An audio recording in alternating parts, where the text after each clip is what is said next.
अच्छा जी, अब हम डिराइव कर रहे हैं derivation of aggregate demand function, ठीक है, derivation of aggregate demand function. So देखेंगे कि क्या चीज़ है, डिराइव किस तरह होती है और डेफिनेशन इसकी क्या है, ठीक है। सो यहाँ पर मैं एल एम कर्व बना लेता हूँ। थोड़ा सा पहले इसका थोड़ा सा जो बैकग्राउंड है इसका देखें, इसको इसमें क्या चाहिए होगा। ये मेरे पास एल एम फंक्शन है और ये एल एम के आगे मैंने ये क्या चीज़ लिखा है, मैंने लिखा है कि L M is a function of real supply of money. What M M by P जो होता है ना, ये रियल सप्लाई ऑफ मनी है। अगर मैं सिर्फ एम लिखूँ तो इसका मतलब है कि जो एल एम कर्व है ये सिर्फ सप्लाई ऑफ मनी का फंक्शन है, लेकिन डिवाइड बाई प्राइस लिखूँ तो इसका मतलब है कि it is a function of real supply of money, ठीक है। सो यहाँ देखिए थोड़ा सा मैंने लिखा है कि if prices increases, if prices increase and there is no increase in money supply, money supply आपकी कांस्टेंट हो और प्राइसेस बढ़ गई, क्या हो गई, इफ देखो आपकी एम एम कांस्टेंट हो, एम वही हो और प्राइसेस इंक्रीज कर जाएं, ठीक है, प्राइसेस इंक्रीज कर जाएं, प्राइसेस लेट्स सपोज ये P1 है, मनी सप्लाई एम नॉट है, ठीक है, ठीक है। यहाँ पर इसको मैं मिटा लेता हूँ। अच्छा जी, सप्लाई ऑफ मनी, यहाँ पर प्राइसेस बढ़ गई, ठीक है, तो एम नॉट बाई P2, तो ये देखो ये जो होगा ना, जाहिर बात है यहाँ पर प्राइसेस, यहाँ पर क्या है, P1 is less than P2 यानी P2 is greater, P2 is what? P2 is greater. If P2 is greater तो इसका मतलब है कि M naught by P1 will be greater than M naught by P2, ठीक है। सो दिस का मतलब होगा जब प्राइसेस इंक्रीज करेंगी, when prices increases, so if prices increase and there is no increase in money supply, आपका denominator जो है न्यूमरेटर कांस्टेंट हो और सिर्फ डिनोमिनेटर में इंक्रीज हो, the real supply of money decreases, क्या हो जाएगा, द रियल सप्लाई मनी क्या हो जाएगा, इट विल डिक्रीज। सो आपकी रियल सप्लाई ऑफ मनी क्या हो जाएगी, डिक्रीज हो जाएगी, ठीक है, क्योंकि ये इंसान कम आएगा। सो यहाँ पर देखो इधर, जब भी ऐसा होगा तो आपकी कर्व क्या होगी, लेट सपोज मैं करता हूँ कि जी प्राइस जो है वो इंक्रीज कर गई है, ठीक है। एफ लेट सपोज मैं यहाँ पर सप्लाई मनी ये मैंने इसको शिफ्ट कर दिया, अब यहाँ पर हुआ क्या है, ठीक है, यहाँ पर क्या चीज हो गई है,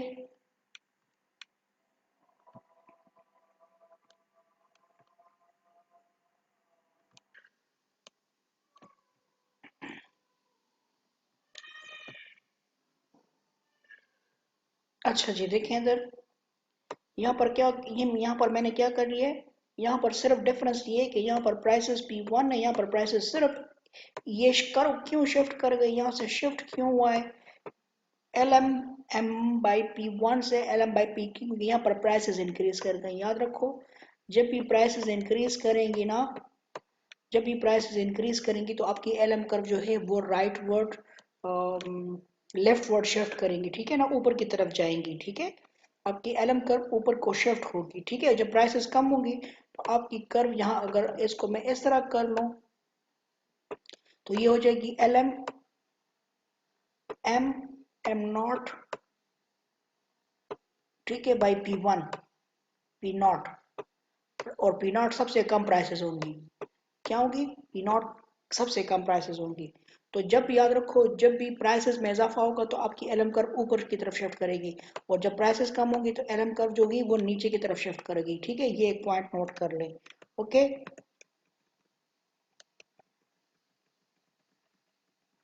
अच्छा जी, अब यहाँ मैं इससे एग्रीगेट डिमांड कर्व डिराइव करूंगा, तो यहाँ पर मैं I S curve I S curve draw कर लेता हूँ, ठीक है। तो यहाँ पर मैं आई एस कर्व, ये देखो आई एस कर्व हो गई, ठीक है, ये आई एस कर्व हो गई, तो आई एस कर्व यहाँ पर मैं लिख लेता हूँ जी, ये this is I S curve, okay, ये आई एस कर्व हो गई। अब यहाँ पर इनिशियल इक्विलिब्रियम कहाँ था, देख लें इनिशियल इक्विलिब्रियम, इनिशियल इक्विलिब्रियम जो है वो देखें यहाँ पे इनिशियल इक्विलिब्रियम इस पॉइंट पे है, ठीक है। So the initial equilibrium at this point E1 point, यहाँ लिख लेके जी initial equilibrium is at what, is at, initial equilibrium is at E1 point, okay. और आपकी रेट ऑफ इंटरेस्ट कितना है, ये यहाँ आ जाए, यहाँ R naught rate of interest, okay. अब यहाँ पर दोबारा, यहाँ पर मैं दोबारा जब प्राइसेस को इंक्रीज कर लेता हूँ, हम यहाँ पर कहेंगे if price increases, if prices increases, यहाँ थोड़ा सा कलर चेंज कर लूँ, if price increases from P1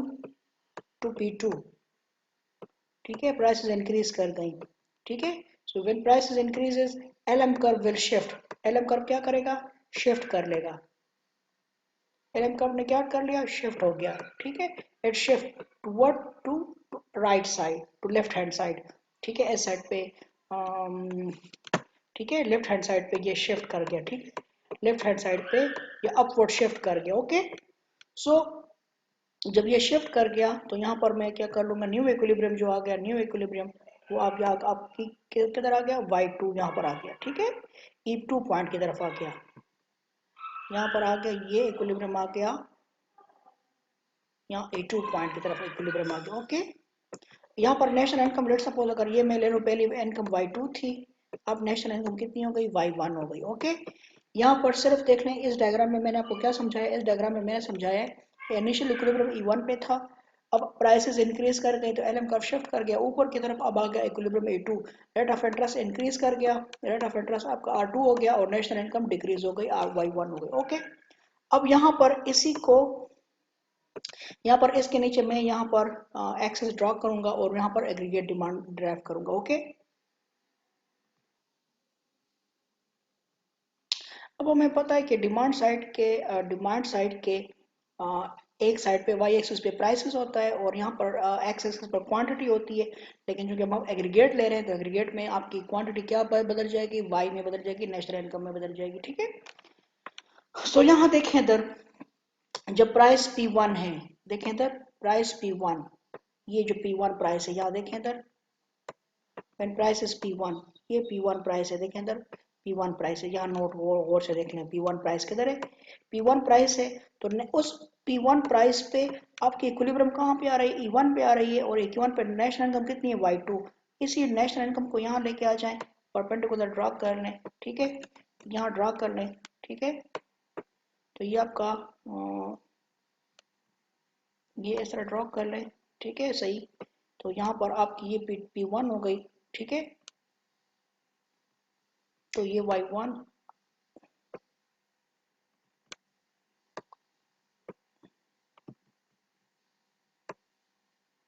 ये Y2 नेशनल इनकम हो गई, और एक दूसरे का ये P1 हो गई, एक ये यहाँ पर एक दूसरे को काटते हैं, ठीक है,